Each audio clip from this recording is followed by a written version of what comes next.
ಹೊಳೆನರಸೀಪುರ ಪಟ್ಟಣದ ಮಿಲನ ಆರ್ಕಿಡ್ನಲ್ಲಿ creative dance ಫಾರ್ಮಾದವರು ಮೈಸೂರಿನ ನೃತ್ಯ ವಿದ್ಯಾಪೀಠದ ಗುರು ವಿದುಷಿ CN ಅನಿತಾ ಅವರ ಮಾರ್ಗದರ್ಶನದಲ್ಲಿ ಪ್ರಾರಂಭಿಸಿದ ಭರತನಾಟ್ಯ ಹಾಗೂ ಕರ್ನಾಟಕ ಶಾಸ್ತ್ರೀಯ ಸಂಗೀತ ಶಾಲೆಯ ಉದ್ಘಾಟನಾ ಸಮಾರಂಭ ಆಯೋಜನೆ ಮಾಡಲಾಗಿತ್ತು. ಋಗ್ವೇದ, ಯಜುರ್ವೇದ, ಸಾಮವೇದ ಹಾಗೂ ಅಥರ್ವಣ ವೇದದಿಂದ ಕಲಿಕೆ, ಸಂಗೀತ, ಅಭಿನಯ ಹಾಗೂ ರಸ ಅಂದರೆ ಸಾರವನ್ನು ಒಳಗೊಂಡ ವಿಷಯದ ಆಧಾರದಲ್ಲಿ ನಾಟ್ಯವೇದ ಎಂಬುದನ್ನು ಬ್ರಹ್ಮದೇವರು ಸೃಷ್ಟಿ ಮಾಡಿದರು. ನಂತರ ಬ್ರಹ್ಮದೇವರ ನಿರ್ದೇಶನದಂತೆ ಭರತ ಮುನಿಗಳು ಭರತನಾಟ್ಯವನ್ನು ಪ್ರಯೋಗಕ್ಕೆ ತಂದರು ಎಂಬ ಉಲ್ಲೇಖವಿದೆ. ಇಂತಹ ಇತಿಹಾಸ ಹೊಂದಿರುವ ದೇವಲೋಕದ ಕಲೆಯನ್ನು ಮುಂದಿನ ಪೀಳಿಗೆಗೆ ಉಳಿಸಿ ಬೆಳೆಸುವ ಮತ್ತು ಸನಾತನ ಧರ್ಮ ಹಾಗೂ ಸಂಸ್ಕೃತಿಯನ್ನು ಕಾಪಾಡುವ ಜವಾಬ್ದಾರಿ ನಮ್ಮಗಳ ಮೇಲಿದೆ ಎಂದು ಸಾರ್ವಜನಿಕ ಆಸ್ಪತ್ರೆಯ ದಂತವೈದ್ಯ ಡಾಕ್ಟರ್ ಅಶ್ವತಿ ಅಭಿಪ್ರಾಯಪಟ್ಟರು. ನಂತರ ಮಾತನಾಡಿ, ಭರತನಾಟ್ಯದಿಂದ ಶಿಕ್ಷಣಕ್ಕೆ ಪೂರಕವಾದ ಏಕಾಗ್ರತೆ, ಆತ್ಮವಿಶ್ವಾಸ, ಕಲಿಯಬೇಕೆಂಬ ತುಡಿತ, ಸಮಸ್ಯೆ ಮೆಟ್ಟಿ ನಿಲ್ಲುವ ಆತ್ಮಸ್ಥೈರ್ಯ, ಉತ್ತಮ ಆರೋಗ್ಯ, ಸದೃಢ ದೇಹ ಜೊತೆಗೆ ಸಂಸ್ಕೃತಿಯ ಪಾಲನೆಯಿಂದ ಗುರು ಹಿರಿಯರಲ್ಲಿ ಗೌರವ, ಸಮಾಜದಲ್ಲಿ ಸ್ಥಾನಮಾನ ಮತ್ತು ಹಲವಾರು ಪ್ರಯೋಜನಗಳು ದೊರೆಯುತ್ತದೆ. ಆದ್ದರಿಂದ ಕಲಿಕೆಯ ತುಡಿತ ಇರುವವರು ಭರತನಾಟ್ಯದ ಪ್ರಯೋಜನವನ್ನು ಪಡೆಯಬೇಕೆಂದು ಸಲಹೆ ನೀಡಿದರು. ಪಟ್ಟಣದ ಸ್ವರ್ಣ ವಿದ್ಯಾಸಂಸ್ಥೆಯ ಕಾರ್ಯದರ್ಶಿ ಶೋಭಾ ಬಾಲಕೃಷ್ಣ ಮಾತನಾಡಿ, ಗುರು ವಿದುಷಿ CN ಅನಿತಾ ಅವರು ಮೈಸೂರಿನ ನೃತ್ಯ ವಿದ್ಯಾಪೀಠ ಸ್ಥಾಪಿಸಿ 14 ವರ್ಷಗಳಿಂದ ಧರ್ಮದ ಪರಿಪಾಲನೆ, ಕುಟುಂಬದ ಒಡನಾಟ ಜೊತೆಗೆ ಭರತನಾಟ್ಯ ಕಲಿಸುತ್ತಾ ಮನೆ ಮಾತಾಗಿದ್ದಾರೆ. ಶಿಕ್ಷಕಿ ಶೋಭಾರವರ ಕಲಿಸುವಲ್ಲಿ ಅವರ ಸಮರ್ಪಣೆ ಅತ್ಯಮೂಲ್ಯವಾಗಿದೆ ಎಂದು ತಿಳಿಸಿ ಸಂಸ್ಥೆಯ ಬೆಳವಣಿಗೆ ಹಾಗೂ ಇತರ ವಿಷಯಗಳ ಕುರಿತು ಸಮಗ್ರ ಮಾಹಿತಿ ನೀಡಿದರು. ಪತ್ರಕರ್ತರ ಸಂಘದ ರಾಷ್ಟ್ರೀಯ ಮಂಡಳಿ ಸದಸ್ಯರಾದ HV ಸುರೇಶ್ ಕುಮಾರ್, ಅರವಳಿಕೆ ತಜ್ಞೆ ಡಾಕ್ಟರ್ ಭವ್ಯ ಮಾತನಾಡಿದರು. ಮೈಸೂರಿನ ನೃತ್ಯ ವಿದ್ಯಾಪೀಠದ ಹಿರಿಯ ವಿದ್ಯಾರ್ಥಿನಿಯರಾದ ಲಾಸ್ಯ, ಜನ್ಮಿತ್ರ ಹಾಗೂ ದೀಪ್ತಿ ಭರತನಾಟ್ಯ ಪ್ರದರ್ಶಿಸಿ ಉಪಸ್ಥಿತರ ಮನಗೆದ್ದರು. CN ಅನಿತಾ ಸ್ವಾಗತಿಸಿ ನಿರೂಪಿಸಿದರು.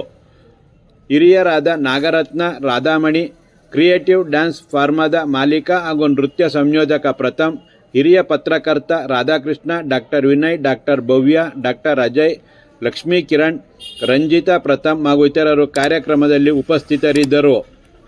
ಕಲೆ ಅಂದ್ರೆ ಬೇರೆ ವೆಸ್ಟರ್ನ್ ಡ್ಯಾನ್ಸ್ ತರ ಅಲ್ಲ. ಯಾಕಂದ್ರೆ ಈ ಭರತನಾಟ್ಯ ನಾಟ್ಯಶಾಸ್ತ್ರ ಹೆಂಗ್ ಉದ್ಭವ ಆಯ್ತು ಅಂದ್ರೆ ಬ್ರಹ್ಮನಿಂದ ಉದ್ಭವ ಆಯ್ತು.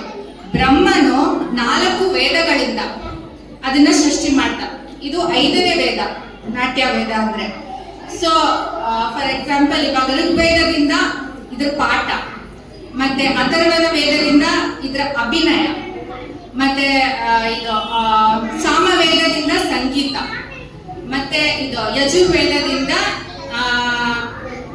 ರಸ, ಇವನ್ನೆಲ್ಲ ಮಿಕ್ಸ್ ಮಾಡಿ ಬ್ರಹ್ಮನು ಈ ನಾಟ್ಯಶಾಸ್ತ್ರ ಅಂತ ನಾಟ್ಯ ವೇದ ಅಂತ ಅವ್ನು ಮಾಡಿದ್ರು. ನಾಟ್ಯ ವೇದ ಅಂತ ಮಾಡ್ಬಿಟ್ಟು ಭರತ ಮುನಿನ್ ಕರೆದ್ಬಿಟ್ಟು ಇದನ್ನ ನೀವು ಅಂದ್ರೆ ಪ್ರಯೋಗಕ್ಕೆ ತನ್ನಿ, ಈ ವೇದವನ್ನ ಪ್ರಯೋಗಕ್ಕೆ ತನ್ನಿ ಅಂದ್ರೆ ಈ ಇಂದ್ರನು ದೇವತೆಗಳಿಗೆಲ್ಲ ಮನೋರಂಜನೆಗೆ ಏನಾದ್ರೂ ಬೇಕಿತ್ತಂತೆ. ಸೊ ಅವರು ಹೋಗಿ ಭರತ ಮುನಿನ ಅಪ್ರೋಚ್ ಮಾಡಿದಾಗ ಈ ವೇದಗಳಿಂದ ಒಂದೊಂದು ಅಂಶಗಳನ್ನ ತಗೊಂಡು 5ನೇ ವೇದ ಅಂದ್ರೆ ನಾಟ್ಯ ವೇದನ ಕ್ರಿಯೇಟ್ ಮಾಡಿದ್ರು. ಈ ನಾಟ್ಯ ವೇದನ ಪ್ರಯೋಗಕ್ಕೆ ತರಕ್ಕೆ ಭರತ ಮುನಿ ಹೇಳಿದ್ರಂತೆ. ಸೊ ಭರತ ಮುನಿ ತನ್ನ 100 ಶಿಷ್ಯರು ಹಾಗೂ 24 ಅಪ್ಸರೆಗಳು ಇವ್ರನ್ನ ಸೇರಿಸ್ಕೊಂಡು ಅವರಿಗೆ ಈ ನೃತ್ಯವನ್ನ ಕಲಿಸಿದ್ದಾರೆ. ಸೊ ಇದು ದೇವಲೋಕದ ಕಲೆ, ಭೂಮಿದಲ್ಲ, ದೇವಲೋಕದ್ದು. ಮತ್ತೆ ಭೂಮಿಗೆ ಏನ್ ಬಂತಂದ್ರೆ ಪಾರ್ವತಿ ದೇವಿಯ ಶಿಷ್ಯೊಬ್ಬರಿದ್ರು. ಅವರು ಪಾರ್ವತಿಯ ತುಂಬಾ ದೊಡ್ಡ ಭಕ್ತಿ ಆಗಿದ್ರು. ಸೊ ಅವರು ಈ ಉಷಾ ಅನ್ನೋರು ಅವರಿಂದ ಕಲ್ತರು. ಯಾರಿಂದ? ಪಾರ್ವತಿ ದೇವಿಯಿಂದ ಕಲ್ತು ಅವರಿಂದ ಆ ಕಲೆಯನ್ನ ನಮ್ಮ ಭೂಲೋಕಕ್ಕೆ ತಂದಿದ್ದಾರೆ. ಸೊ ಅಷ್ಟು ಪವಿತ್ರವಾದ ಕಲೆ ಇದು. ಸೊ ಇದನ್ನ ಎಷ್ಟೋ ಜನ ಕಷ್ಟಪಟ್ಟು ಉಳಿಸ್ಕೊಂಡು ಬಂದಿದ್ದಾರೆ. ಇದನ್ನ ನಾಶ ಮಾಡಕ್ಕೆ ಬ್ರಿಟಿಷರು ಬಂದಾಗ ಇದನ್ನ ನಾಶ ಮಾಡಕ್ ತುಂಬಾ ಟ್ರೈ ಮಾಡಿದ್ದಾರೆ. ಬಟ್ ನಮ್ ಸನಾತನ ಧರ್ಮನ ಉಳಿಸ್ಕೋಬೇಕು ಅಂತ ಇರೋರು ಅದನ್ನ ಉಳಿಸ್ಕೊಂಡು ಇಲ್ಲಿವರೆಗೂ ತಂದಿದ್ದಾರೆ. ಸೊ ನಮ್ ಕರ್ತವ್ಯ ಏನಂದ್ರೆ ಅದನ್ನ ನಾವು ಉಳಿಸ್ಕೊಂಡು ಹೋಗ್ಬೇಕು. ಅದು ಅಲ್ಲದೆ ನಿಮ್ ಮಕ್ಕಳಿಗೆ ಭರತನಾಟ್ಯ ಕಲಿಸೋದ್ರಿಂದ ಅವ್ರಿಗೆ ಭರತನಾಟ್ಯ ಮೇನ್ ಆಗ್ಬೇಕಿರೋದು ಕಾನ್ಸಂಟ್ರೇಷನ್. ಸೊ ನಿಮ್ ಕಾನ್ಸಂಟ್ರೇಷನ್ ಡೆವಲಪ್ ಆಗ್ಬೇಕು ಅಂದ್ರೆ ಮಕ್ಕಳನ್ನ ಭರತನಾಟ್ಯಕ್ಕೆ ಸೇರಿಸಿ. ಅದು ಅಲ್ಲದೆ ಅವರಿಗೆ ಕಷ್ಟ ಸಹಿಸುವ ಶಕ್ತಿ ಇವೆಲ್ಲ ಭರತನಾಟ್ಯದಿಂದ ಬರುತ್ತೆ.